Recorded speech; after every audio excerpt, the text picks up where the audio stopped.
Lieutenant colonel Manvendra Singh जी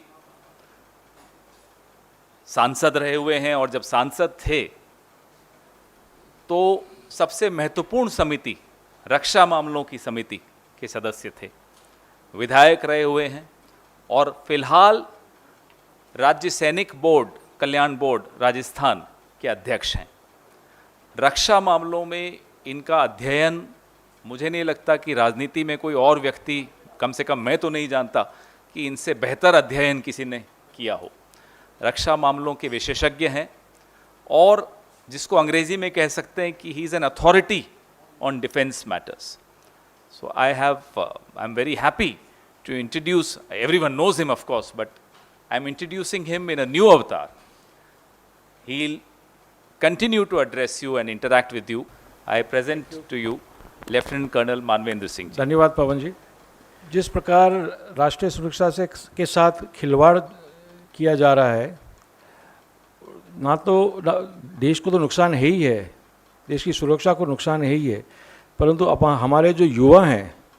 जो भविष्य बनाते हैं देश का, युवाओं के साथ बहुत बड़ा धोखा हुआ है और उनके भविष्य से बहुत बड़ी खिलवाड़ हो रही है। ये अग्निपथ योजना जो आज से रजिस्ट्रेशन चालू हुआ है, अग्निपथ योजना के कारण मैं समझता हूँ लगभग 50,000 के आसपास हमारे युवक,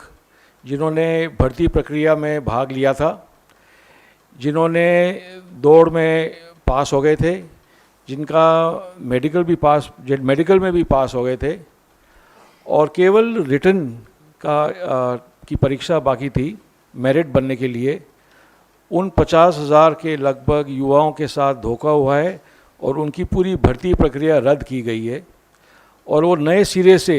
उनको भर्ती प्रक्रिया में भाग लेना पड़ेगा। नए सिरे में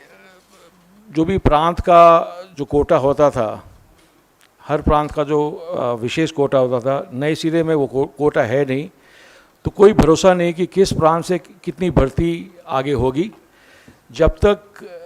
महीने भर बाद रजिस्ट्रेशन के आंकड़े नहीं आएंगे, तब तक हम कह नहीं सकते कि किस प्रांत में कितने युवकों ने रजिस्टर करा है इस नई भर्ती प्रक्रिया के लिए। और वैसे भी नई भर्ती के बाद जब वो प्रशिक्षण करेंगे और फिर उनका यूनिट में जाने का अवसर आएगा, कसम परेड होगी, यूनिट में जाएंगे, तो यूनिट में एक प्रकार की डबल सोल्जरिंग होगी, माने दो प्रकार के सैनिक होंगे। एक अधिकतम, जो वर्तमान में जो अधिकतम संख्या में है, जिनकी नौकरी फिक्स्ड है, जो तनख्वाह पुराने व्यवस्था में ले रहे हैं, और जिनकी आगे जो सुविधा है, चाहे छुट्टी की हो, मेडिकल की हो, शिक्षा की हो, अपने परिवारों के लिए, वो सब सुविधा उनके लिए उपलब्ध है।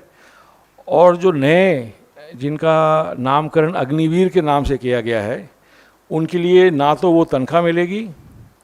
और ना ही वो छुट्टी मिलेगी और ना ही वो मेडिकल व्यवस्था, और एक्स सर्विसमैन स्टेटस तो है ही नहीं उसमें, और आगे उनके बच्चों के लिए शिक्षा की व्यवस्था भी नहीं है। तो एक कॉम्बैट यूनिट में, जो युद्ध के समय कोई इंटरनल सिक्योरिटी का हो या बॉर्डर पर हो, एक कॉम्बैट यूनिट में दो प्रकार के सैनिक कभी सफल नहीं हो सकते, क्योंकि दोनों में प्रशिक्षण में अंतर है और नौकरी की जो व्यवस्था है, जो उनका जो कॉन्ट्रैक्ट है, उसमें अंतर है। ये एक आपस में कॉन्फिडेंस नहीं होने की एक बहुत बड़ा कारण होगा, और मुझे भय है कि जो यूनिट का जो हम एकता बताते हैं, कोहेजन बताते हैं, वो कोहेजन पर एक बहुत बड़ा झटका लगेगा, और कॉम्बैट एफिशिएंसी जिसको हम कहते हैं, उस पर एक बहुत ठोस लगेगा। I think the main damage being done, besides the lack of opportunity for the youth that has been curtailed, the numbers have come down. There are more than 100,000 vacancies right now in the army, but those are not going to be filled up. In fact, the 46,000 vacancies taken out will cover the 3 services.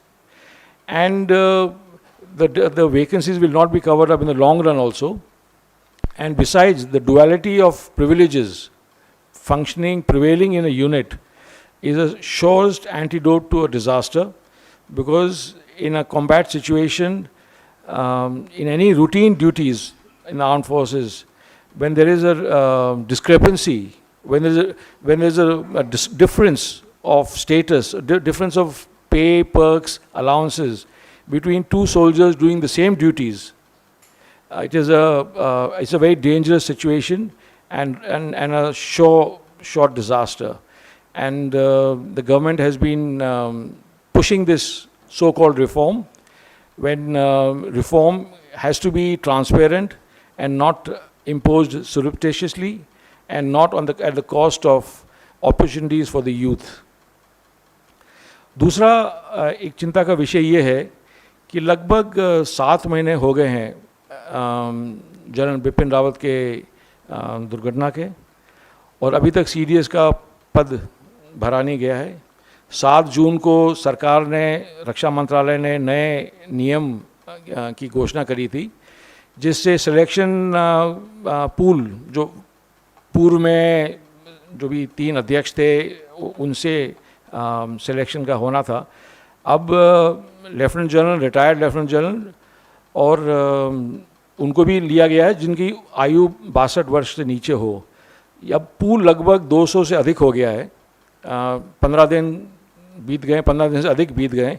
और अभी तक सरकार इस निर्णय नहीं ले पाई कि CDS अगले CDS कौन होंगे। ये तो स्पष्ट होता है कि पूल बड़ा करने से जो वर्तमान में 3 सेनाध्यक्ष हैं उन पर सरकार का विश्वास नहीं है, क्योंकि वो अगर विश्वास होता, if they were of the right caliber, then the government would not have had to increase the pool of selection. The fact that the selection pool has had to be increased, it means there's a lack of confidence,